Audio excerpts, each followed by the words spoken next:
Hello mga kainday, magluto tayo ng gulay pakbit.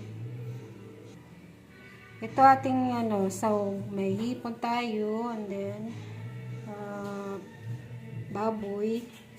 Tapos ito yung bawang sibuyas. So umpisa na natin mag-isa, guys. Umpisa na tayo, lagyan natin ng mantika.